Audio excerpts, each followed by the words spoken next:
just had a different mug. Do you have various mugs going on? You have 2 drinks? What's in there? One is English breakfast tea and one is herbal tea. I finished my... What? You like uppers and downers at the same time? Mm-hmm. Shit. You're hardcore. Yeah. Wow. You know it, girl. Wow. So... You know it. We're both freezing. I'm actually okay because I just put my heat on. Which is probably... during the time that we started this conversation cost me about £1,000. So. Oh my God, I'm laughing, but that's not funny. I know, it's bad. I don't know how we're all going to do it, but I guess we'll just do it. I'm lucky. I'm very lucky that I can get through this winter, but I'm genuinely like devastated for a lot of people who... I know. It's really sad. And then I read today that they're talking about doing like power turning like doing blackouts from 4 till 6 in the winter, which I just think is so unbelievably cruel because that's when kids come home from school. I just think governments in the West, I mean governments everywhere, but specifically governments in the West, literally give 0 fucks about children. They give it all this, but they don't really give a fuck about children. Yeah. They don't care about their health. They don't care about their welfare. They don't care about their educations. They don't care about what they're doing after school. They don't care about any of it. So anyway, that's a conversation for another day. But my first thought was just like, what are people going to, like, kids are at home at that point. So what they'll start doing is leaving the house. And then where are they going to go when they leave the house? They're going to go places to be warm. And are they going to then go out and be like getting into trouble or hanging around on the street? Or my brain just goes there. So anyways, but I'm very lucky. I can put my heat on and I keep inviting people over to my house who don't have any heat. Alec is just like, just keeps looking at me. I'm just like, yeah, you guys should come over. It's fine. By the time everyone comes over, there'll be enough just like person heat in the room that we won't even need to put the heat on. Yeah, body heat, exactly. But you're really cold right now because you're in Chicago. I am freezing. It must be such a shock for you because isn't it like 100 degrees in California? Yeah, we just came out of a massive heat wave and now I'm in like the Arctic tundra with the wind. It's nuts. Right on the lake. I mean, Evanston as well is like really, really cold because you are right on the lake. Yeah. Yeah. Not only that, but we went in the lake yesterday. Because... like physically, your bodies. Physically in the lake. Because, not like on a boat. No, like shoes off, pants rolled up in the lake because we're here scattering my grandfather's ashes and that's where he wanted to be. Yeah. And you had his memorial as well. Yes, we had his memorial yesterday. He grew up in Evanston, which I hadn't known that you have frequented Evanston. Yeah. I didn't know Ryan went to school here. Yeah. Ryan went to Northwestern and he would speak at the university about podcasting and marketing and blah blah blah. So we went there a couple times, and then also we just went there when we would go and visit Chicago. We would always pop into Evanston. Yeah. Just because it's so pretty. It's a nice way to spend a couple hours, and he wanted to show me. I remember when we not the first time we went to Chicago, but the second time. And it was the winter. He wanted to show me around the university, which was really sweet. But you were saying how you really were hit with grief. I was really hit with grief yesterday for the memorial. And like you said, grief just doesn't go away. My grandpa died 2 years ago, but it all came up and I spoke. And that was really, really difficult for me to put together what I wanted to say. It's so hard to sum up someone's life, isn't it? It's so I mean, strange. You can't do it. But like to get up there and they're like, okay, you have 6 minutes. I was like, yeah, fuck off. I spoke for like 30 minutes. But, you know, to put all that into words that are not only meaningful to you, but make sense to people listening in a group, it was really challenging for me. And also just to get through it without like crying. And then to get through it with it. Yeah, I mean, I cried the whole time. I was like, but I said a few things that are really powerful that I learned from going through somebody's death with them. Because I took care of my grandpa at the end the last couple of years, and then I spent the last week of his life with him. Yeah. And something that stuck with me is, and I spoke of this yesterday, is the smallest things become everything as a human. Like the last day he was alive, I was with him in the hospital and he wanted hot coffee. They were trying to get him to drink water, but he just wanted his coffee. And I was like, the guy's dying. Just let him have his fucking coffee, man. But he hated the hospital coffee, so I'd have to run out and get him this scalding hot coffee from a real place. And he would try to bring the cup to his mouth, and I would try to help him, but he didn't want me to help him. He wanted the dignity of doing it himself. Yeah. And that stuck with me so deeply, that watching him bring that cup to his mouth, and he could barely do it. But I learned in that moment so much about the power of dignity for all of us. Dignity is so important to human life. And it's taken from you when you're ill, when you can't help yourself for various reasons, when you're old. And that's really hard for humans to have to go through. We celebrate all phases of life, don't we? We celebrate birth, we celebrate death, we celebrate milestones. And each of those areas are meant to teach you specific lessons that you couldn't get any other way. I'm sure you could write a novel on the lessons, 10 novels on the lessons you've learned through losing Ryan and Max. So that's just all on my mind. I'm going through a lot. I'm just going to go on a long walk. Just some simple stuff, not too heavy. Simple stuff. Nothing's really been going on. Yeah, and then the experience of going to that beach and tipping the urn into the water and watching those ashes become nothing. Like, where did they go? You can't pinpoint where it goes. It's not the water, it's not the sand, it's not the air, it's dust to dust. And that was really, really a powerful thing for me to see happen. So, what's up with you? You went to Paris.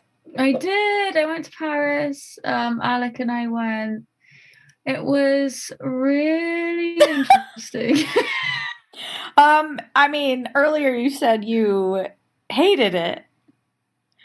Tell us about that. I think hate's a strong word. Oh, okay. So maybe I embellished. Did you not use the word hate? No. I did. But I think hate is a strong word to use. I would say the first day I kind of felt like I hated it a little bit. But okay, so it's really dirty and it smells like piss everywhere you go. Everywhere. Well, that's the French. Yeah. Rude. I'm sorry, I'm married to an Englishman. That's how he feels. I know. Well, listen, now I'm feeling a couple ways. I know that Parisians are very, very different than other types of French people. And hello to all our French listeners, by the way. We love you. Yeah. No. I know lots of French people, but mostly from other areas of France, south of France, and more countryside and other places. And I've always had lovely experiences there. I've been to Nice, I've been to Lyon, I've been to Honhihon, wherever else. I've been to a lot of places. I think I just saw a ghost behind you, by the way. Oh, fuck off. I'm sorry, it's not my fault. I just felt something really weird when you said that as well. People have been asking if we're going to do a spooky Halloween episode, and the answer is yes. Yeah, we'll do a spooky episode. No, I saw something on your right shoulder.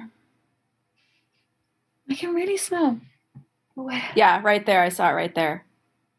Anyway, you were saying? I was saying I've been to areas all over France that aren't Paris and always had a really nice time. So it's not like a French thing. It's definitely a Paris thing. You know, the Parisians do have a real reputation for being really rude. And I guess they just are. It's not like a joke, you know, it's not Really? it's not like quirky Parisians are, you know, they're kind of rude and you're just like, yeah, they can't be that rude, and then you go and you're like, oh, okay, I'll just go fuck myself then. Yeah, it's interesting. You know, in any other culture, if you have like a language barrier or you're communicating with somebody in any other culture that I've been in, and I would say probably most cultures around the world, when you try to like ingratiate yourself to the person in the sense of like, there's a language barrier, I'm trying to explain to you what I'm saying, I'm trying to use what I can to say what I'm trying to say, and then, you know, they kind of respond and with kindness, there's a facial expression, there's a, oh, okay, you know, there's some kind of response. Nothing. So just completely like dead face, which I think is actually like, if you knew somebody that did that, you'd be like, they're a sociopath. Yeah. So it's just a whole culture of sociopaths. Yeah. Oh, I know what that smell is now. He's waxing the floors. It was really frightening me. You were trying to move on from it, and I'm actually sitting here like the whole time trying to talk to you, but all I'm thinking about is like, is my house about to explode? He's waxing the floors. Okay, good. He's waxing the floors. God, you've always got him doing. No, it's not me. Things. I just imagine him just topless, just shirtless, just. Yeah, all the time. So anyway, I don't think it's cute or charming that the Parisians are fucking rude. It smells like piss. There's no good coffee, and all of the food that we ate was shit, apart from one night when we went to this restaurant. You're going to love this. We went to a restaurant. I literally Googled best coq au vin in Paris because I wanted some like French traditional food. If you Google English traditional food in London, a bunch of places will come up where you can get game pie, roasted birds, roasted meat, you can get stews, you can get, you know, all of that shit. Nothing other than touristy stuff comes up. But I found this one restaurant that was like all different types of birds. So it's like guinea fowl, chicken, pheasant, whatever. Mm-hmm. And somehow I managed to get a reservation. It's like a really fancy place. I refused to have another bad meal. I was like, I'm not having another bad meal. I've come this far to a place that is all, everyone's like, oh, the food is so good. Yeah. I'm going to lose it if I eat one more shitty meal. I paid 138 euros for a roast chicken. What? Yeah. What? Yeah. And it was good. Don't get me wrong. It was nice. I'm not sure it was worth 138 euros. Oh, man. And they were probably rude to you. They were kind of rude, actually. Yeah. And what you'll love, which is it just like Alec and I were pissing ourselves because they brought the chicken to the table like it was wine and said, yeah, to say, Madame, like, will this chicken suit you? And I'm like moving the things off the table to thinking they're about to put it down. And he was like, no, like, this is your chicken. I was like, okay, sounds good. Did it have feathers on it still? No, it had already been roasted. It's just before they like brown the skin. But they do this thing there where they like kind of soak the chicken in brine for a couple of days before they cook it. So it's so moist and delicious. Yeah. But it was really beautiful there. It really was. It was stunning, and I was charmed by it, and I could see why people are like obsessed by it. But I have to say, overall, I think I'm going to have to go back a few times and try, like, learn to love it a bit. I think while we were there was 3 people in total I counted that were polite to us. It was really amazing. We went to the Louvre and I saw Marie Antoinette's like traveling case with all of her things in it, which was just like, I still can't really quite process it. It's a case that's probably a meter by, I don't know how much, maybe 2/3 of a meter, and it's got like they still have her little crystal glasses with her, the MA Wow. thing in the floral center, like her little scissors, her sewing kit, her eye bath, her foot salts, her pen, her ink, her tea set, like everything in this case is like what she would take around with her to make her comfortable. And that for me was just like the most incredible experience, because listeners may or may not know I am quite obsessed with Marie Antoinette. I think she's a really fascinating character, because I think she's both a victim and a villain at the same time. I think that we've seen her story played out through history before and after, and we're still seeing it played out now, where we kind of vilify this woman for being too much and not enough at the same time. And then we just rip them to shreds until they either kill themselves or disappear, or, you know, become drug addicts or whatever it is. Yeah. I mean, Britney Spears, Amy Winehouse, the list goes on and on and on and on and on. So Yoko Ono. Exactly. Yoko, big one. The woman who was quote unquote responsible for King George abdicating. Wallace Simpson. Yeah. It's a pretty interesting subject to me, but it was interesting to see everything that she had while the people in her country were starving. So it is hard to kind of understand that. How could they all just have so much? People starving. I mean, it's exactly what we're seeing today. Hello. Yeah. Food banks have never been being used more than they are right now in this country. There's I think 2 or 3 free bars in the Houses of Parliament where, you know, it's not really adding up. So that was amazing. Going to the Louvre was amazing, and just the building was amazing. Like, the art's really great and amazing and cool and like amazing to see. But you know me, I'm such a like, you're like a castle bitch and I'm like a stately home bitch. Like, going into Napoleon's apartments was like, have you been to Paris? Yeah. Okay. Yeah, I have. Did you like it? I did. I mean, I was 17 at the time, so I just had, you know, not quite the adult experience, but I would really like to go back, but I don't think it's ever going to happen because we'll not go to France. But wow, Napoleon's apartments must have been incredible. Maybe we can go. Yeah, you and I can go. I went to the Art Institute here in Chicago, and that was quite extraordinary. There are so many pieces of just Degas and Monet and, oh my goodness, Van Gogh, which I've been schooled by Will that it is Van Gogh, not Van Gogh, as we say in America. Yeah. Van Gogh. Van Gogh. And they had a miniature exhibition, miniatures, that blew my mind. I'm going to post pictures of it. You cannot tell that these rooms are miniature. They're incredible. They were incredible.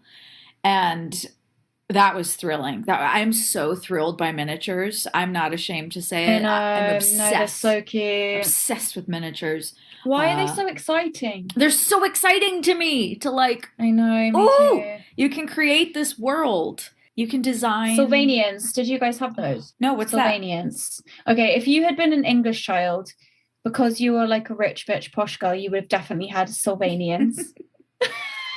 I'm still trying to save up to get that rich bitch hairbrush you told me to get. Oh. When I was with you, you're like, here, use this. Every rich bitch has one. And I was like, I've never even heard of this. You need to get it's the Mason Pearson. You need to get the little kiddie one. Okay. That one's only $130. Oh, only 130. Okay. Well, what's amazing is I found my grown-up one from my childhood. So now I've got 2. Bitch. Yeah, well, they weren't that much when we were kids. They definitely didn't cost that much when we were kids. But Jesus. Anyway, Sylvanians. I'm going to show you them. Anyone in Chicago, go see this miniatures exhibition. And go to the Art Institute. I'm going to see what's playing here tonight, and I'm going to drag Will to a play. Good. Or a symphony. That sounds good. Or something. Okay, this is Sylvanians. They were like little creatures. Yes, and they were I did. Velvety. Yeah, you had those. You? Yes. Of course you did. Of course you fucking did. Obsessed. And then, this is the one that everyone had that I loved. I wasn't allowed Sylvanians. Why? Well, just because once you've got one, then you have to have all of them, and then you have to Yeah. have like a million things. And I was already into Barbies. I So wasn't I think allowed mum, Barbies. so and then you get all these little houses and everything. Yeah, yep. Oh, Oh all them. God. Oh, oh God. Why weren't you allowed Barbies? Because they were too hoish. Yeah, because they were tits and ass and plastic, and I wasn't allowed to play with Oh, plastic. My toys were wood and oh yeah. cloth. So, and none of my dolls had faces. Oh my God, no wonder you're No. so fucking weird. Waldorf toys don't have faces for the most part because it allows the child to Be haunted. imagine the face and not be stuck with like the emotion that they're given, but like put the child can put themselves onto the toy more as And it's opposed those to dolls that blink that are just like yeah. haunting. I mean, there's some Horrible. really, really terrifying dolls that I've seen that literally are like crying in pain. Like, why would you put that expression on a doll's face? I don't get Oh, it. in Paris, they had Eiffel Tower dildos. Ooh, did you get me one? Yeah. Imagine that. You're just like, oh, yeah, I want to be fucked by the Eiffel Tower. Oh my God. Do they have a Statue of Liberty one? Maybe you could collect them from a Leaning Tower of Pisa. Yeah, for girls that like the bend. Mm-hmm. Leaning Tower of Pisa. Yeah, this could be a thing. Apparently, it's like already a thing. you could do like St. Paul's Cathedral for women who like a more girthy. Yeah. Yeah, you could do Big Ben. For those who like a skinny pencil one. You could do Big Ben. Yeah. Or boys. I mean, I don't know what the penis trends are among Yeah, girls and boys. I think there's something we could, merch for season 4. just dildos around the world. Yeah. That made me laugh a lot. The dildo did make me laugh a lot. Have you heard of something? I've been just desperate to tell you this. Have you heard of something called Paris syndrome? No. So it's something that is mostly affecting Asian cultures. So Japanese, Chinese, and Koreans, they get Paris really pushed on them. The tourist boards really kind of like target them. And there's a lot of kind of like Paris propaganda over there. And Paris syndrome is when predominantly it's affecting Asian tourists come over. And they're so disappointed with the reality of Paris that they go into like physical distress and they have anxiety attacks, they pass out, vomiting, diarrhea, dysphoria, feelings of persecution. And then I've heard that at some of the airports, there are like people there like for tourists who've come back from Paris are like, do you need psychological help as a result of your trip to Paris? Because they're so disappointed. Because it's just not like Emily in Paris, and it's not like Woody Allen's Midnight in Paris. It's like a real city. Isn't that the most amazing thing you've ever heard? I mean, it's sad. I think maybe I had it a little bit. I think you definitely have Paris syndrome. Wow. I think I did too. I think I have Paris syndrome about like a lot of things. Yeah. Well, I do think it's a big thing that especially affects younger people now because of social media, that they have extreme feelings of disappointment because everything gets sold to them with filters on, with different settings, with lighting, and like everyone's showing the highlights reel of their life or their trip here or whatever. And it's like, I'm sure you've seen those pictures where they show the Taj Mahal and then you go to the left of it and it's like scaffolding and like a trash heap or something. Yeah. Same thing with the pyramids. Exactly. And most of those things, get really sold to people in a certain type of way. So then when you're a teenager and a child, you can't really rationalize those emotions so much. Social media is the devil, guys. Gotta watch out. I've become so disenchanted with it. Oh, no. I used to really kind of enjoy it, and I used to like posting and I used to like showing, and now I'm just kind of like, I don't like it. I'll share stuff I like sharing stuff on my stories that's beautiful. I like sharing beautiful things. I think is is my favorite thing to share. But like, I couldn't give two fucks about updating anyone about my life. I couldn't. No one cares. No one gives a fuck. People care about mine. Okay, girl. I mean, my followers like cling to my updates, I would say. Oh, that's modest of you. People need me.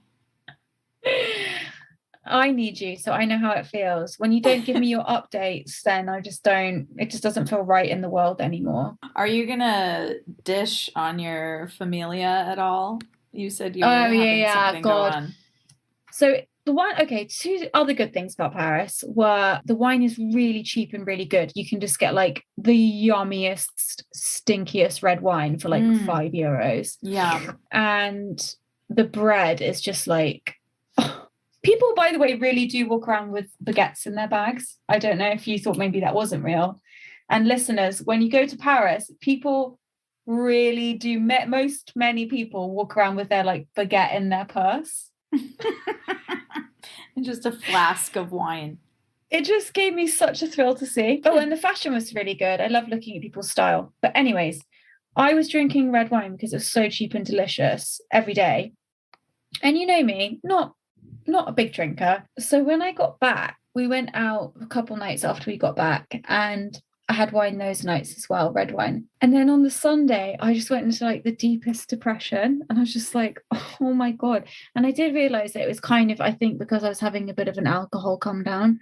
Yeah. But also I was just feeling really depressed about my family stuff, which I'm really working through at the moment. I'm really trying to work through some of the biggest stuff for all of us is working through our family issues. And everyone has them. And it is so rare that somebody it doesn't have any kind of family issues. And I think it's one of those really big things in life that is quite universal. And so I've really been working on those a lot since I came back to England, because, you know, my family's not straightforward. No side of my family is straightforward. Some are much more difficult than others. But what I realized on Sunday was, and this is going to sound so stupid maybe, but how my self-loathing and feelings of shame are born of my toxic family dynamics.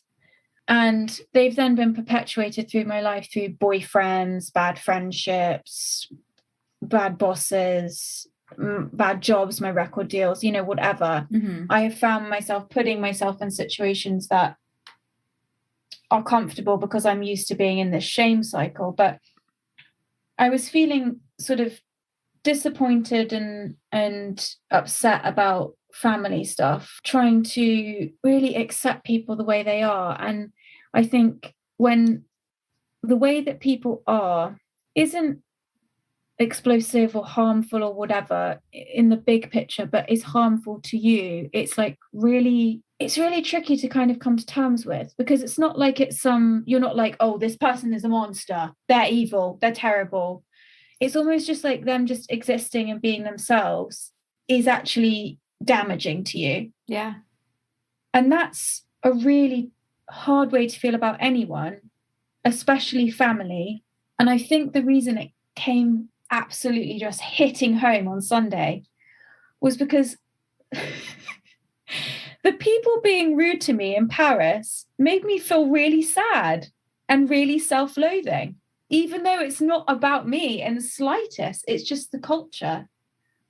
This one guy at this bar that we went into where everyone was drinking, I went in and I asked for 2 glasses of wine, and he said, no, food only. So loudly in front of everyone in this quite small bar. And I just looked around and no one was eating and no one had been eating. And it was all local people. And I think maybe it was just like, you're not welcome here type thing. Yeah. But for like 2 blocks, I just spiraled. And by the time we reached the traffic lights near the hotel, I burst out laughing. And Alec was like, what are you laughing at? I said, oh, just between now and that interaction with that man, I've given up my clothing line. Yeah. I'm a terrible person. I'm going to starve myself from now into infinity. And I fucking hate myself. Wow. And he was like, that's what you've been thinking this whole time. I was like, yeah, I'm quitting everything and I'm disappearing and everyone is better off without me. So Paris and the people of Paris being rude or difficult to me or unkind gave me this shame feeling. And then I came home and then I was like, fuck. And it sounds so obvious and so stupid. Yes, our family relationships affect the way we feel about ourselves. But for me, it's a major unlocking thing of like a direct correlation between feelings of self-loathing, like very strong, aggressive feelings, and shame coming from disappointing and dissatisfying family relationships. Wow. I just think it's so amazing how all of these things which don't feel linked can come into I know. One little thing. a man saying, no. No. Food only. Yeah. That. And I just looked around, I was like, oh, okay. I don't want you. Right. Here. You're not good enough. You're not. You're not in the club. This is not. No. Yeah, pretty amazing. Wow, Annabel. That's so interesting. We walk around with all of this inside of us all the time. I know. And I'm so tired of it, Lucy. I know. I'm dealing with the same shit here. I mean, so much family stuff is coming up for me. I'm sure. Because this is my dad's side of the family, and he and I basically don't have a relationship right now. And it's so bizarre to be here without him when I can't share it with him. And he's the only person I want to share it with. And you're right. It's like you do so much acceptance on taking for people for where they're at and allowing them to be on their own journey. But what do you do when just their existence hurts? Yeah, exactly. How do you make sense of that for yourself? It just ties into what we said last week about taking responsibility for yourself. That's part of what that is. It's like you had to, and you did catch yourself with that man on the corner when you laughed. Like that was you taking responsibility for what had happened inside of you the last couple minutes. That's good. That's healthy. It's good that you could laugh and realize what had hit you. And it's good that you're connecting it to your family stuff that you're working on. Because most of the time people walk around bumping into furniture and never putting the pieces together. And you've just got to.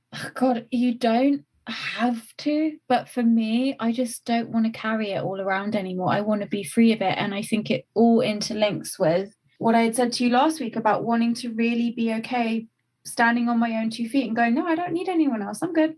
Yeah. It's really hard when your parents don't love you the way that you need to be loved. Yeah, it is. Even just the smallest thing that they say, or not even your parents, somebody that you just really love doesn't love you the way that you need them to. Could be the guy in the smallest cafe. Thing that would be weird. He didn't love you the way you needed to be loved in that moment. No, he just didn't even anything me, like whatever. But I think it's so painful, and I think there's going to be so much freedom in just going, okay, that's okay that you don't love me the way I need you to, because I do. I love me. Yeah, I love me enough. That's right. For the both of us. Yeah, exactly. That's where it is. You know, and then you start getting sensitive about things and things that you know are a joke. It's like, I know. I don't want to live like that.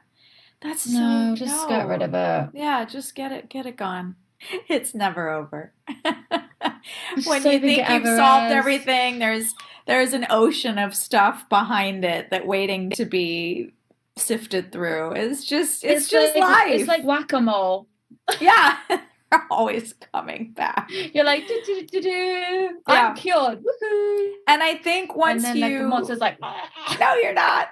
Once you accept that about life and you embrace that about life, then you can enjoy yourself more, and you can, you're never going to solve it. But when you see it for the puzzle and the game that it is, then you can at least roll with the punches and have mercy for yourself and kindness, a sense of and humor love. and kindness and love, and let yourself off the hook and let others off the hook. That doesn't mean like, forgiveness is confusing, and you and I have talked about this before. Forgiving doesn't mean no boundaries. Forgiving doesn't mean No. I let you back in. It means, okay, I see that a rattlesnake is going to bite me. That's the nature of the rattlesnake. So do I blame the rattlesnake? No, that's the nature of a snake. Yeah. It's not trying to hurt you. It's doing what a snake does. And girl, a snake is a snake. girl, then you can, just maybe stay away from snakes, whatever. But it really requires so much mercy for yourself. And like really tired since. Excuse me. I bet. I mean, I've had nothing but carbs and wine for the last week, and I gotta say, I don't feel in a good headspace really, because body's not functioning. No, so and great. Alcohol's a depressant, and so you put yourself through a week of drinking like that, going to Paris, and you have to recover. And you did say that you felt that depression sink in. On Sunday, yeah, when I stopped drinking the next day, and like that evening, I was like, oh, I'll just have a drink, it'll make it feel better. And I was like, no, bitch. Yeah, no hair of the dog. I don't like that. The hair of the dog that bit you. Have another drink to get rid of your drinking. I think if you just like taper off, I can see it from that perspective, but it's got to be like a lesser alcohol, Yeah. You gotta wind it down. I'm not good at that. I'm very on or off. I can't do I prefer that myself as well. Yeah. Wow. So anyways, that's kind of been where I've been at the last few days. Should we do the news? Yeah. Okay. It's not world news. It's not important news. It's Lucy.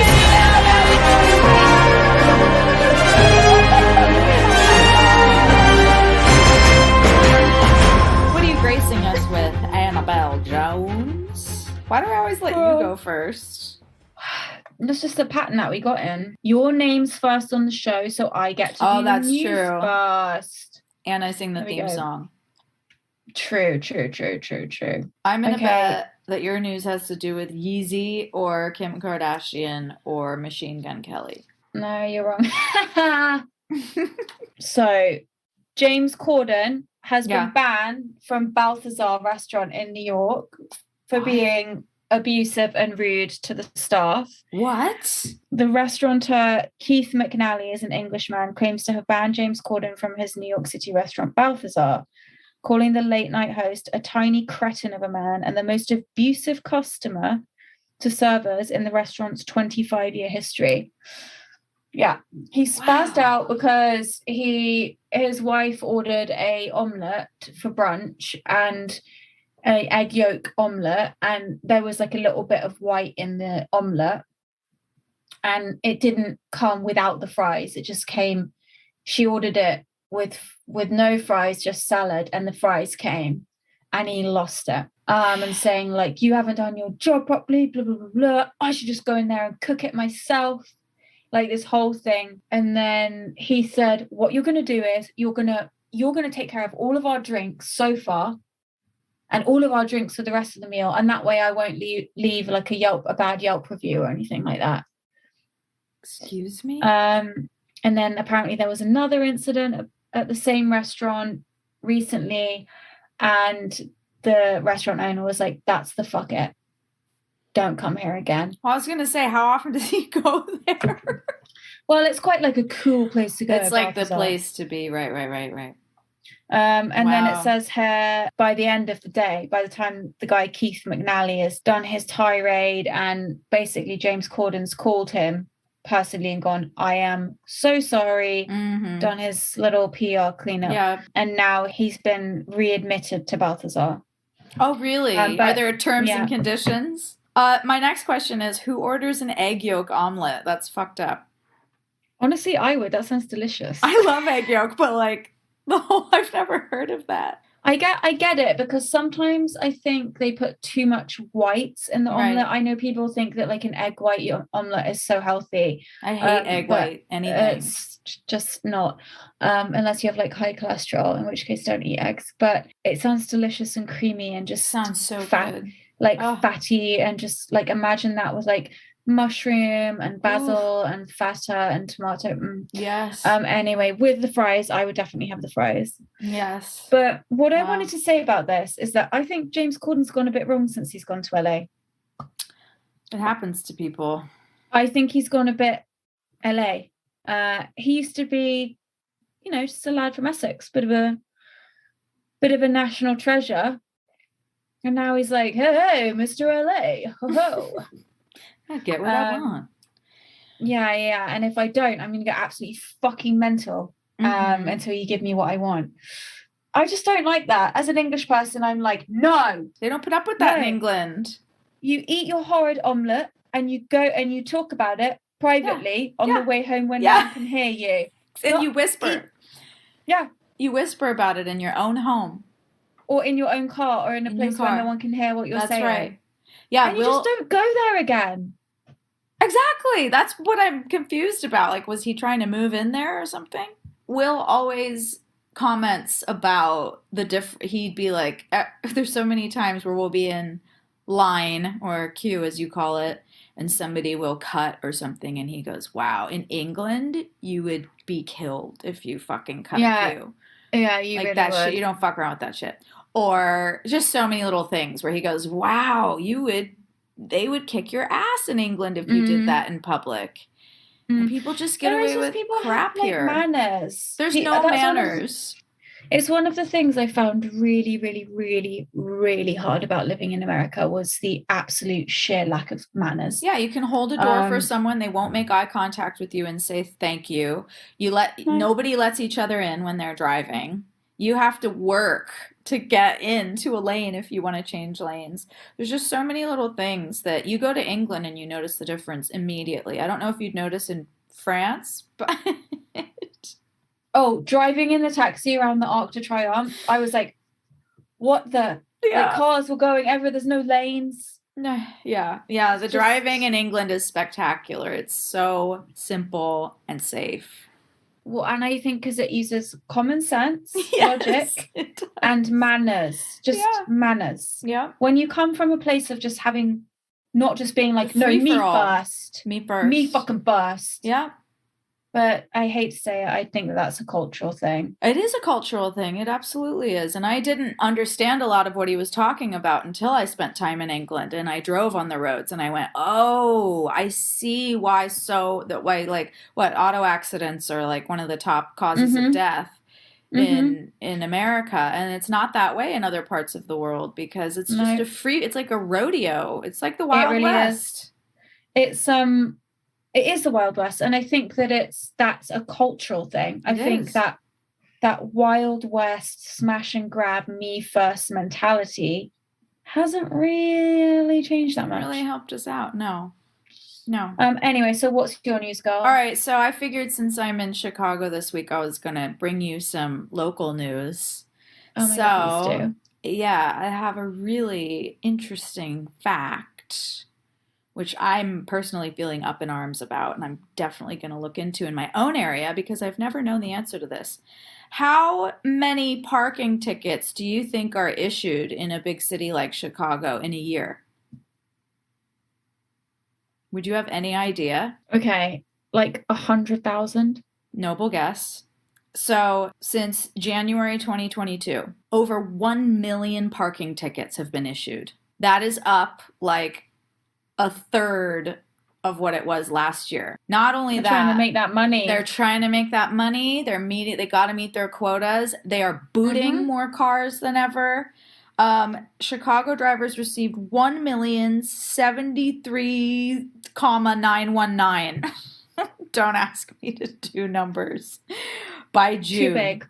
Compared to 853,000 in that 6 months the year before. So it's gone up. It's increased by 31%. I found that fascinating because I'd never wondered that about my own city. I wonder... In LA? Are you kidding? Okay, so... It's out of control with the parking tickets in LA. They will stand there until the clock hits whatever time it is that the cutoff is, and they will write you that ticket as the clock turns. So here's a hot take. I would say that the reason it's probably risen is because they lost so much money on parking tickets during COVID, when people weren't entering the city for work during their cars. In their cars, and people weren't going anywhere. Can you imagine the money that they lost? Money that they definitely rely on. I know LA, the reason why there are so many tickets, and the reason why they clean one side of the street one day and another side of the street another day, and have such confusing signs and all of that stuff, is 100% by design, in order to give as many tickets as possible, because LA is in so much debt as a city. It's one of the easiest ways for them to make money. It's passive income. You didn't Google it. You didn't Google to find out how many is in LA. No, I don't have energy for that right now, but it's going to take 1 second. Let's find out. So nearly 2 million parking tickets. And it says here, how much does the city of LA making parking tickets? So over the course of 2017 to 2021, $617 million from parking tickets. Wow. Yeah. Don't let them get you. Careful with those signs. Don't get mugged. Don't get scammed by these people that are out to get you. Don't get raped. No, wait, I have a story behind that. So apparently my grandfather, when he was so angry that we were all coming in and like moving things around in his apartment because the nurses started to come in. Yeah. He apparently said to my cousin, his shoehorn wasn't in the place where it usually was for 20 years. And he was so pissed about this. And the shoehorn has always been right here. And now it's not here. And he said, and if that's not rape, then I don't know what is. But then we came to find out that rape, it's been a word for stealing throughout history. Okay. My cousin, who's very brilliant, she's a scholar and a very, very smart and educated, was telling us about this, about the meaning of rape and how it applied to women, because women were a man's property. So if you took a woman or did anything to, she was part of being raped of one's property. I know. But my fucking 97-year-old grandfather saying if that's not rape, I don't know what is, about his shoehorn just made me fucking Oh my God, that's some real old man shit right there. Don't let those parking maids rape you, people. Yeah, big time. Watch your possessions. Watch yourselves. Well, we had a lot raping everybody up. Do you remember that video? Hide your kids, hide your wife. Don't be one of the 200 million. No, don't do it. Anyways, so that's our news. Apparently James Corden's a wanker and we're all getting mugged off by the city. Shocking, absolutely shocking revelations today on the news. Yeah, absolutely. You're welcome. But shall we get into a bit of what we were discussing last week? Yeah, let's chat for a bit about it. I want to say that the listener feedback since we put our first season 4 premiere episode out has been extraordinary. I have never heard from so many people as this last episode we put out. And I mean, long messages from people sharing their own experiences about abuse. I'm so happy to hear from you all. I'm just so happy for everybody, for the things you said. It was really humbling, and I'll continue to write people back. And I not only heard from listeners of the show, but personally, I started to hear from others who had escaped Gloria Gifford's acting class. And these people were emotional, and men, I'm talking men from all over the place. One man is in Ukraine, and he wrote me, having heard the episode. One man's in New York City, he wrote me. He had spoken with the man in Ukraine for like 2 hours on the phone about it. Whoa. Yeah. And these are hot model macho guys. These are like manly men who escaped this situation before I did, like a couple years before I was able to leave. And they were so emotional over hearing this. I think the conversation is mounting. And people are really, really grateful for that. And they're joining in. They're joining in and they want to talk about it. So Probably such a relief for so many people to just be like, oh my God, we can finally just like I talk about know. this.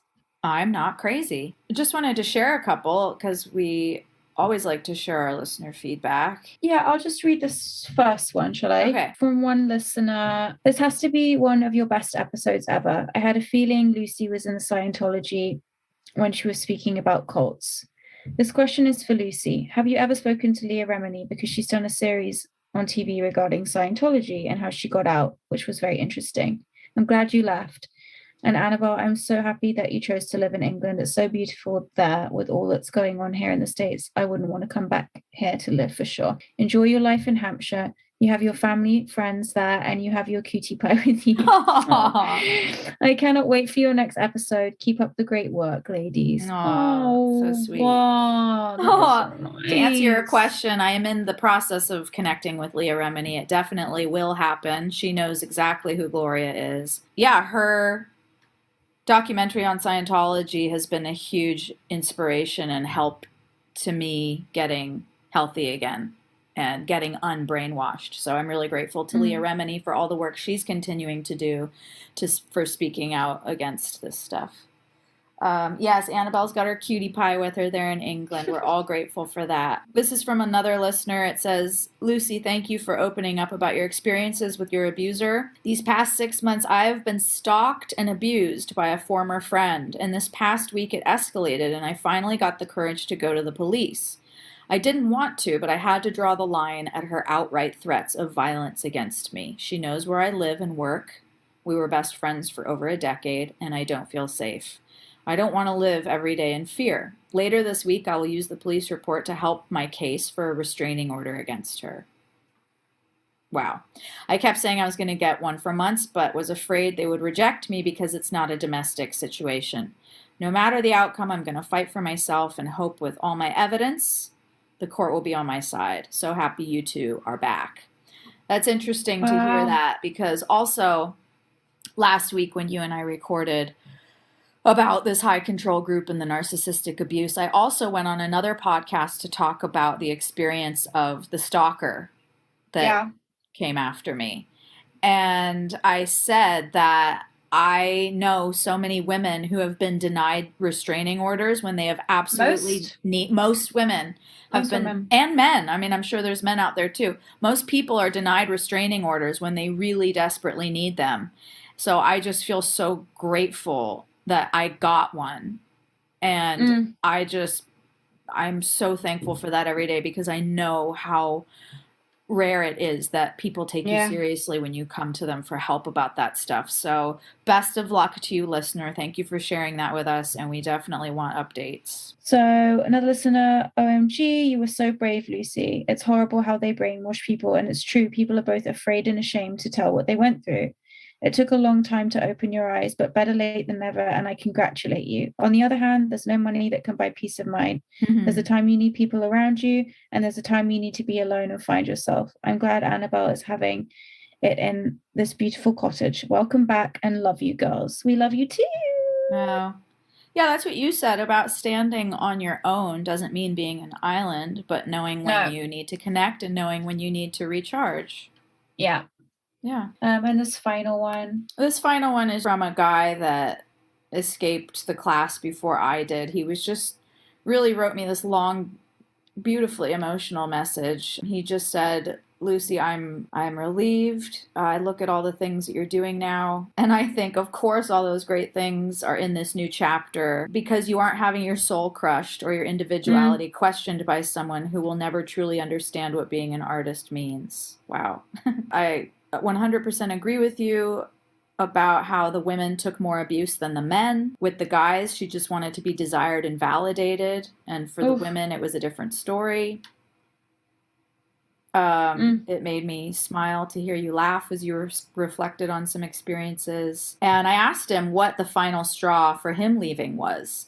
And his answer was really interesting. He said, you need to keep addressing this. Karma needs to catch up with her in a big way. The article didn't even mention the students that she had locked up in her house. What? I mean, there's like so much to even There's so much. We could talk about this for 10 years. He goes on to say that he too has had PTSD dreams. The thing that pushed him to leave most was the lying, being pumped up with lies constantly. The lie that Scientology is not pushed in class.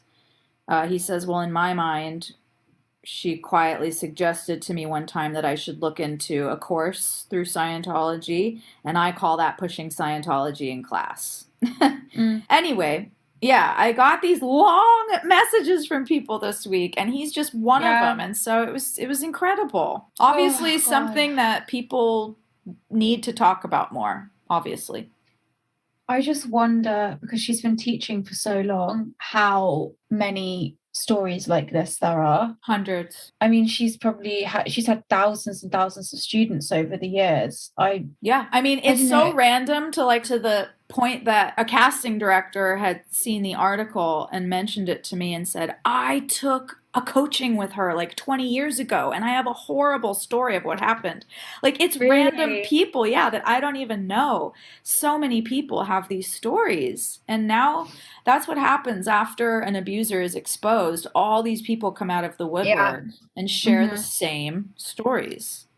It's wild, but it takes so much time for that to happen.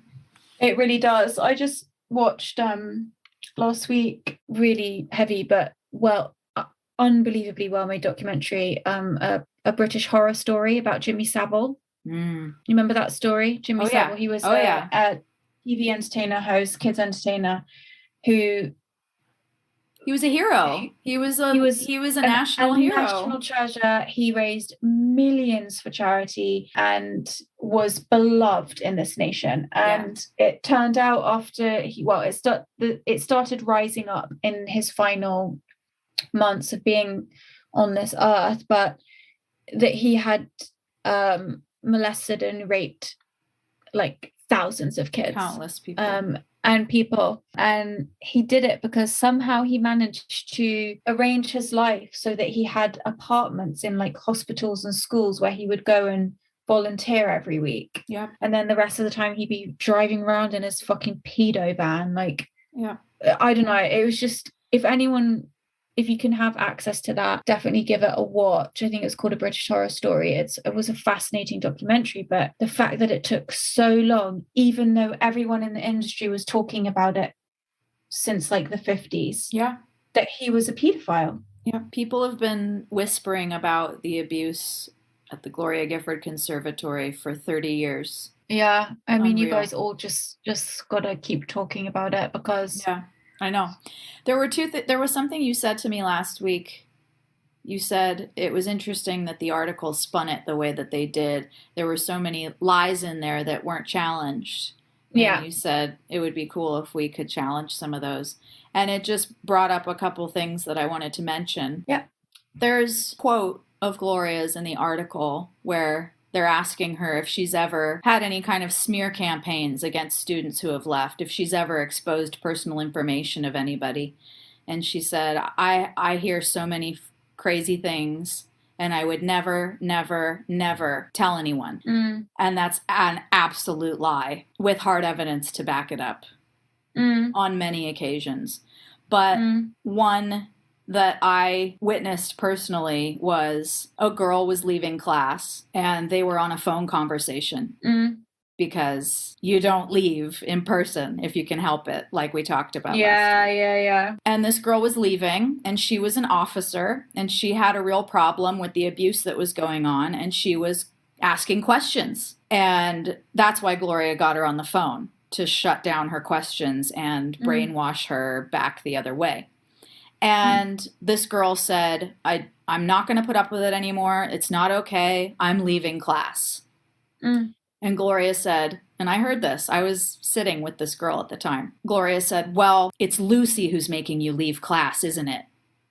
And the girl said, no.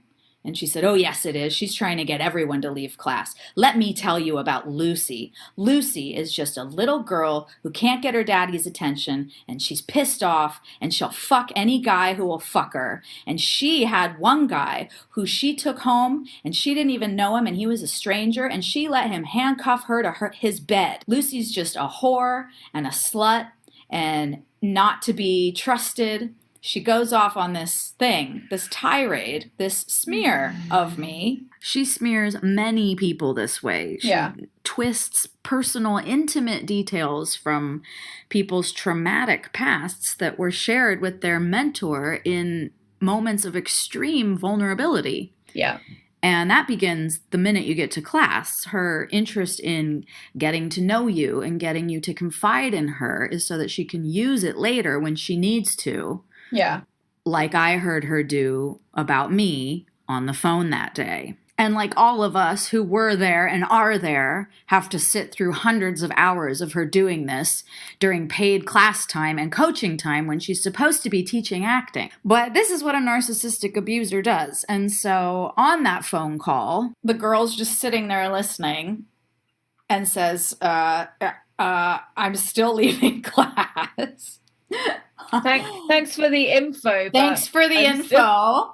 And then Gloria said, okay. So it looks really bad that you're leaving class right now because I'm being accused of abuse. And it looks really bad that you're leaving. So can I tell everyone in class that you're leaving because you're physically sick and you need help?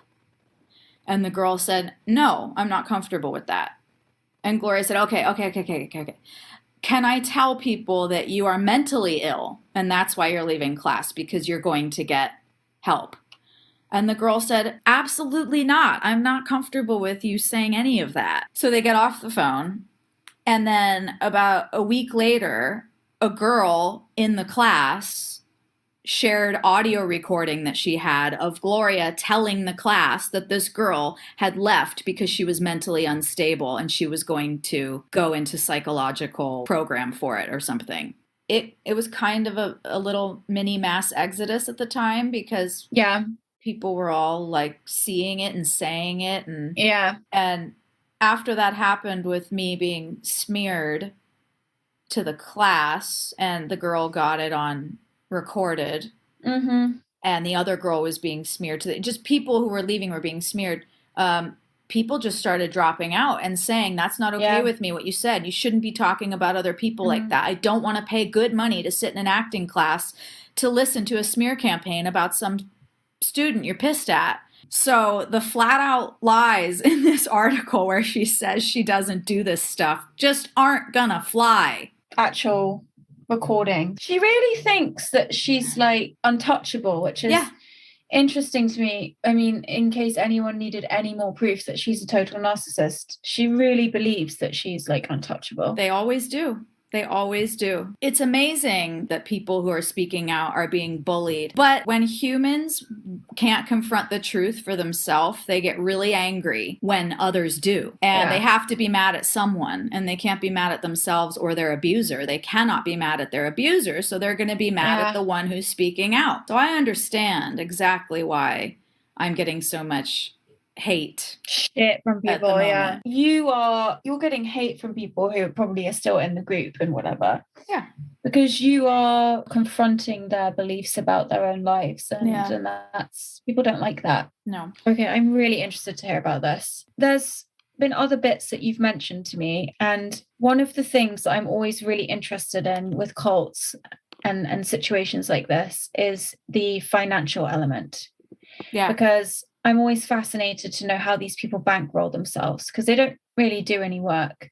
I mean, they're working all the time, constantly, but they're not doing things to justify usually the lifestyles that they're living. How are they paying for the houses? How are they paying for the cars? How are they paying to, in some situations with cults, like to house and feed all of these people? You know, and you've, you know, without going into too much detail, you have recently completely revamped your life, revamped your finances, and you have kind of gone on like a financial detox and then relearning your relationship with money. And, you know, you and I have had some chats in the past, but I haven't really, I think I've only ever asked you once a question about your finances with regard to this situation, because I can understand that it could be a real source of like pain and also shame. And I don't ever want it ever to feel when I'm asking you about this, like I'm Like, so, Where'd you all your know, because money that's, go? yeah, like, why, because trust me, like, you know, that my history of like how I used to be with money was just a disaster. So would you be open to talking about the financial kind of ramifications and also structures Yeah. or experiences or Yeah, she did a lot. Yeah, I'll tell you one thing in general, and then I'll tell you a second quick thing that was kind of one of the final straws for me in Mhm. escaping. So, in general, she abused a lot of people financially, and I've spoken to a lot of them, people that have been out of class for 5, 10, 15 years. Looking back, everybody has the same kind of story. People spent hundreds, over $100,000 in various way through credit cards, putting stuff on credit cards for her, oh, going into credit card debt, going into debt, having to borrow from friends and family, now not is be that to pay for class? yeah, it's One. well, I'll give you an example. And it's also because it becomes hard to work because you're giving so much of your time to her. Like you're kind of forced to give so much of your Yeah, time to yeah, the it's a group. full-time job. Yeah. Yeah, so it became very, very hard to work. But one little thing, and there's many more like this, one thing she always does, and she flat out lied about this to the magazine to the point that they didn't even print it. She gives fines. She gives fines to people in the group. If you're late, if you didn't watch the movie that you're supposed to Okay, watch so what's every the week, fine when you were in the group? What was the fine if you were late? the fine if you were late would be anything she wanted it to be. Okay, She would change numbers all the time, but like okay. it depended on how much you had pissed her off that day. Was some Um, people get higher fines frequently than other people? yeah, yeah, that Okay. happened. And many, many people this happened to, not just me, but the fines could be anywhere from $10 to $200. What? And if you were late, if you didn't take direction in a scene, if you made her mad in any way, a fine. There was a time I was doing, It's like extortion. yeah, I was doing a scene with a girl and she was directing us and the girl wasn't listening and she made her pay $200. That was a coaching for a showcase, which she made us do showcases all the time, which is where you work on a scene and Yeah. it's like a 1 hour thing and casting directors and people can come to watch you. And we'd have Mhm. these frequently, which cost a lot of money. They cost about $1,000 to be in them. And then you had to pay her like $300, $350, whatever, 250, whatever, Why does it cost 1,000 to be in them? to rent the theater, to get your cost, just food. There was always food at these things, lighting person, press, promo to promote her school. You were paying for all that kind of stuff. Mm. And then there would be a coaching fee where she would be directing you and you would be paying her a couple $100 to coach. And there was a time when I wasn't listening to her or whatever, me and my scene partner, so she made us pay for a double coaching. And the thing about these fines is that she never leaves a paper trail. She never puts it in an email. She has a finance officer who's the one who handles all her money for her, and they are Yeah. the policeman that comes after you to pay your money to what you owe to Gloria. There's never a paper trail. It's never put into email. She's very, very clever about that. So that when it Yeah. came time for us to share that with the Hollywood Reporter, they couldn't do anything with that because there's no evidence because she makes sure of it. There's no receipts. You don't get a Well, because receipt. it's extortion. That's Yeah, why it's it's absolute illegal. extortion. Yeah, it's absolutely illegal. And so that's like a general reason that you spend so much money there, in addition to your monthly class, in addition to being in the plays and the showcases, which is thousands and thousands of dollars. In In an addition, average month, how much could a student spend being a part of the Gloria Gifford Conservatory? if I was in a production at the time, let's say, I'm in class and the production that's like, if you had a bad month where you got some fines and you were in the production and you were in class, about $2,500.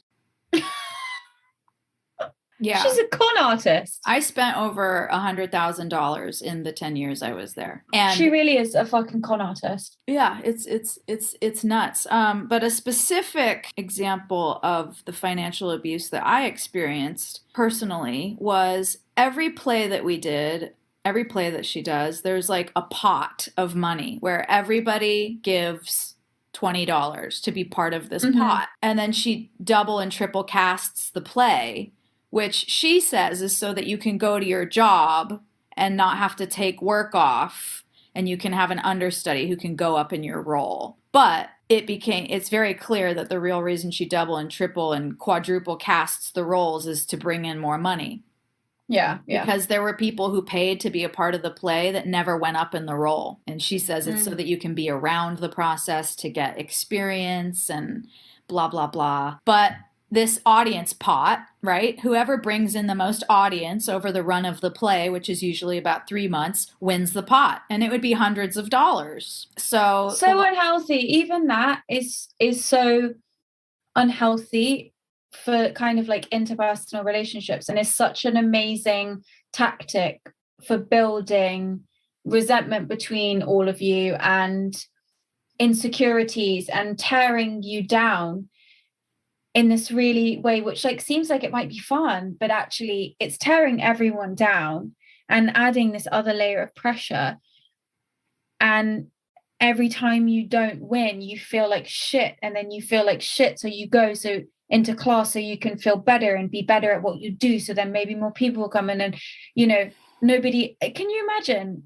I mean, of course you can imagine, because I'm sure you didn't win the pot all the time, because I'm sure nobody always won the pot unless it was like her. Funny you should say that. Okay, she didn't win the pot. How could she win the pot? Here's how she won the pot. So this last play that I did, me and another girl were the top winners. There were two of us. Pot was going to be split. Now there's a girl who's always in charge of keeping track of the audience numbers and who collects the money for the pot. There's like a person in charge of this, if you can believe that. And that girl had shown us the numbers. We all knew what they were. And it was me and one other woman. And then there was a third one, another girl under us, and she wasn't winning, right? Now, a lot of actors in the group couldn't afford to pay for the play by the time they would be on like ongoing payment plans with Gloria for years, paying off. So she's putting people into debt. Oh yeah. Massively. Thousands of dollars. And anyway, I was paid off for the play. I was paid off, and this other winning girl was paid off. The third girl under us was not paid off. You got it? So me and the girl are going to win. They go to announce it. Everyone's there. And she goes, and this girl's the winner. And she names that first girl. And then when she went to name me, she skipped over me. And she goes, and so won the other half. And she skipped down to that third girl. And everybody looked at me because everybody knew who had won. And she's sitting there thinking that nobody is on to what she's doing. So the girl directly under me, who had not paid for the play, walks up to the front very sheepishly because she knew what the deal was as well. And she takes the money from Gloria and she hands it right back to Gloria to pay for the play. Cheeky bitch. So that's how she did that. And then I'm just mortified by this point because I just don't want to be in this situation. And she goes, Lucy, come here. And she pulls me up and she wants to talk to me about this. Because when she lies to you, she goes in on you to brainwash you into seeing it her way, which is what she did with that girl on the phone who was trying to leave. It was the same. It's the same tactic. Come here. You thought you were going to win, didn't you? And I said, well, yeah, I know I won. And she said, well, you didn't. That other girl brought in like a bunch of people at the very end and she won. And I'm just going, okay, I don't give a fuck. Like, let me go back to my fucking... fuck off. This is so stupid. Such a waste of my life right now. And she's just hounding me. Won't let it go. You thought you... Until you give in to her, which I wouldn't do. I just was like, okay, all right, fine. That's fine. And I walk back, and the girl who was in charge of the list and the top girl who had won are like, fucking say something. This is bullshit. We all know what happened. Fucking stand up for yourself. And I went, you guys, I don't care. Well, also, like, they would. It's like $400. You know, that's a lot of money. But like, I please. mean, that's a lot, yeah. I know, but like, this is so embarrassing and so fucked up and weird. Just leave me alone. And just not worth the like torment. You'll just like get this. It's not worth the torment. Now, all 3 of those girls are still there. That's what I'm saying to you. It's like, why don't they say something? Why don't you lot all say, we all know, by the way, who won?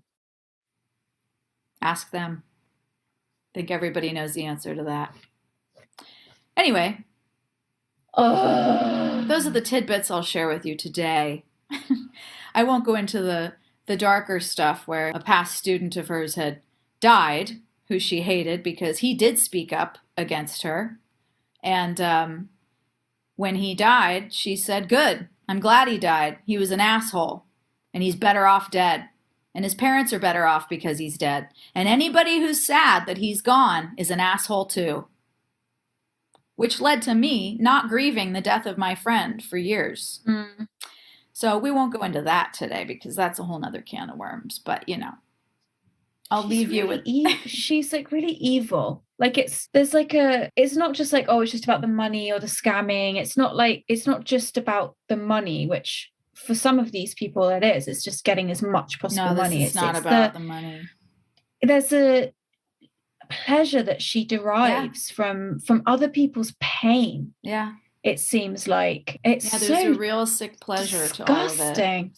It's so disgusting. It's so godless and just hideous creature. And so was this all on top of, sorry for more financial questions, was this all on top of like also the money that you were paying presumably to be in Scientology? Because I know Scientology puts people into crazy debt. Yeah, so Scientology was even more money, which I was paying on top of all this. But she was the person who had brought me in. So anything I signed up for, she got a cut. She got a percentage. So she told me when I went to the Scientology Celebrity Center. It's a pyramid scheme. I know it is. Yeah, it is. She said, you're not allowed to sign up for any courses without telling me first because you go through me. And she told me she was doing it to protect me so that they didn't take advantage of me. But so that she could take advantage of you. Yeah. And she has that in place with her handful of students who are taking the courses. So she had at that time probably about 10 people that were in that situation. Are you comfortable disclosing how much you spent on Scientology? Yeah. Over the course of the 10 years, 12 years, was that? I only studied for about 3 years. Okay. And I never went fully in because I was just doing it to appease her. Right. Okay. But I knew that it was really creepy and I didn't want any part in it. That's such deep psychological brainwashed shit. But it still really got under your skin. Even though you were resistant, didn't it? The teachings and the philosophy of it. It did because it makes sense. It's sensible, helpful stuff. That's the fucked up part. Is you're like, oh, okay, well, this is helpful. Like, I like that. I like that concept. And that's what they say, the devil mixes lies with truth. And so you're so confused because you're getting things that make sense while at the same time being totally used.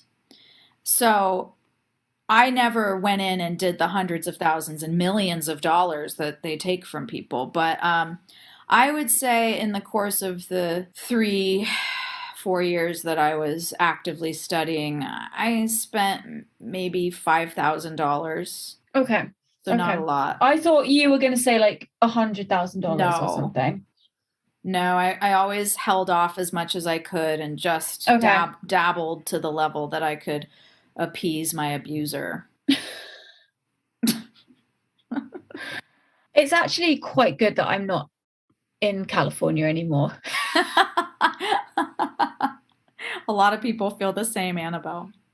Because I just feel so angry that it makes me feel like I want to go like full Punisher. A lot of people Agree. There's a lot of angry people coming out of the woodwork right now. And as I love to say, what's the address? Because I just want to talk. well, she loves to talk. I would love to just have a chat. So that's all I'll leave you with today. Ooh, Lucy, when we talk about this stuff, my heart rate really goes up, and I feel so angry and so emotional. Last week when we got off the phone, I like spazzed out and I like danced in the kitchen insanely for like an hour, and then I just cried and had like a full meltdown. I cannot imagine how you feel. I'm just listening. Yeah. I'm just listening to you, and I cannot imagine the strength that it took to be in it and leave it. And now you're in this situation where you have to muster more strength to heal from it and to continue healing from it. You know, it's like you still have this like emotional labor to do, even though you're out. And I just can't imagine how like angry that makes you feel and how kind of tired. I'm sure that it doesn't all the time, but I'm sure that there are days where you probably do just feel completely overwrought by it and just don't even want to get out of bed, I'd imagine. I'm past that. Maybe it'll come back. I mean, like we just said, grief definitely doesn't go away, and these things are a very long process. But where I'm at lately is I just feel so strong and unafraid. Well, that's good. I'm glad that you feel so like enlivened and empowered. I feel really now. empowered, and you're part of that. Like these conversations don't.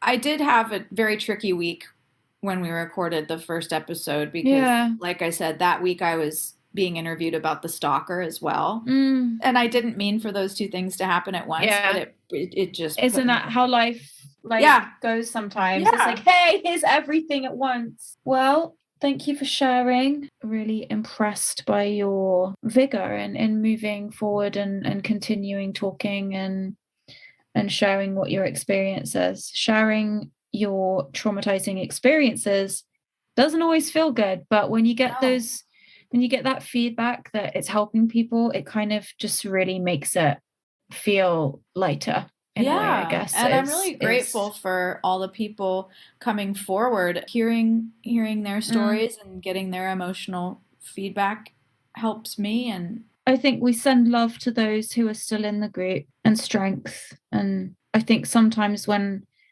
we care about people or a situation and we feel really powerless, you know, it's one thing that Jeff always says to me is just send them love and surround them with love in your mind's eye and in your heart, and that is enough, honestly. That's really all you can do.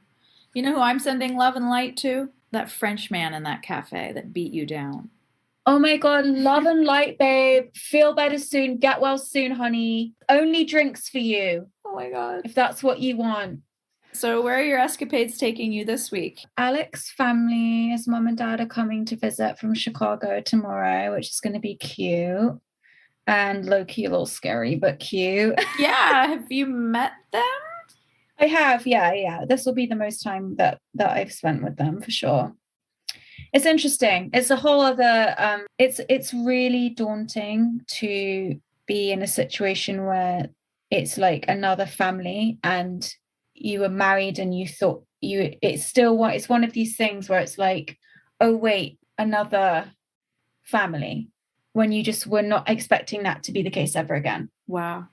There's this kind of rub with it for me, and it's because every family has their own dynamics and their own dysfunctions and their own difficulties, and I think that the dynamics in the last family I was a part of were and are interesting, and I'm still trying to figure out that dynamic, how to be the widow of their son and brother, and I don't know how, and it really torments me, like massively. Not to get emotional, but it is really it's really, really difficult. Yeah. So then to be opening myself up to another family, it feels really terrifying. which is like, I wasn't expecting that. Do you know what I mean? I wasn't expecting to feel so terrified, but I do. And, I love Alex's family. I really do. I love his parents. And I think they're so fun, always a good time and funny and interesting. And they really partake in life. And I love that. I love that about them. So, I'm looking forward to spending more time with them, getting to know them. And we're going to do a couple of days here. We're going to Cotswolds, and then we're going to spend some time in London. So that's me. I'm working on my clothing line. I'm doing family time. We'll be speaking a lot between now and then. And we'll do our spooky episode. Yeah, we'll have to do that next. It'll come out after Halloween, though. We should have done it today. Oh, no, fuck. It might go. We'll check the dates. But yes, we will give you more of what you love, which is the spooky stuff. I want to say I'm really proud of you for that. That's a major, major deal. And I didn't even think about that, but I'm glad you brought it up because I want to talk more about it and hear how the experience is after their visit. And hey, let them know if they need a ride to the airport. I got them. I'm here. I wish I brought the gift from one of our listeners that they sent to us that I've been keeping with me in California. I could have brought it and given it to him to take to you. I thought you were going to be in New York. I didn't even think about it. I'm joking. I wouldn't have brought it here to give to them and the hoo-ha. I don't even know where they are. I know, but you could have met them. That would have been cute. I know. I would like to meet them. They're really fun. More of the same, more life, more giggles, more tears, more everything. More everything. Love you all. Love you. Formidable. Tu étais formidable, j'étais formidable. Nous étions formidables. Oh bébé, oups, mademoiselle, je vais pas vous draguer. Promis, juré, je suis célibataire. Depuis hier, putain, je peux pas faire d'enfant et bon, c'est pas, reviens, 5 minutes quoi.